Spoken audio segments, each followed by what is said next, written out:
Friends, ఇప్పుడే అందిన వార్త.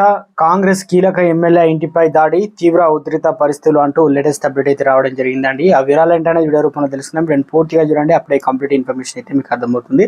చాలా మంది వీడియోస్ ఉన్నారు కానీ సబ్స్క్రైబ్ మర్చిపోతున్నారండి. దయచేసి ఈ ఛానల్ సబ్స్క్రైబ్ చేసుకొని బెల్ బటన్ యాక్టివేట్ చేసుకోండి. ఇటువంటి లేటెస్ట్ అప్డేట్ అందరికంటే ముందుగానే అందించడం జరుగుతుంది. చాలా మంది చూస్తున్నారు, లైక్ చేయడం మర్చిపోతుంది. దయచేసి లైక్ చేయండి.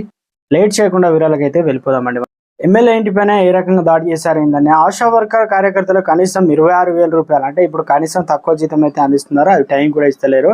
అయితే ఇవ్వాలని సిఐటియు మహబూబాబాద్ జిల్లా నాయకులు దుండి వీరన్న ప్రభుత్వాన్ని అయితే డిమాండ్ చేశారు. ఇక గురువారం మహబూబాబాద్ జిల్లా మరిపెడలో డోర్నకల్లు ఎమ్మెల్యే క్యాంప్ కార్యాలయాన్ని ఆశా కార్యకర్తలు కలిసి ముట్టడించారనమాట. సో దాడి చేసే ప్రయత్నం. ఎన్హెచ్ఎం స్కీమ్కు కేంద్ర ప్రభుత్వం బడ్జెట్ కోత విధించడం సరికాదని, ఇక బడ్జెట్ను పెంచాలని, హెల్త్ డిపార్ట్మెంటు ప్రైవేటు పరం చేయవద్దని, ఆశా వర్కర్లు ఈఎఫ్ఐ కావచ్చు, పిఎఫ్ ఇన్సూరెన్స్ సౌకర్యం కల్పించాలని డిమాండ్ చేశారు. ఈ కార్యక్రమంలో యూనియన్ లీడర్లు వీరన్న, ఉపేందర్, ఆసియా, మంగమ్మ, నిర్మల, వసంత ఇక తదితరులు అయితే పాల్గొనడం జరిగిందనమాట.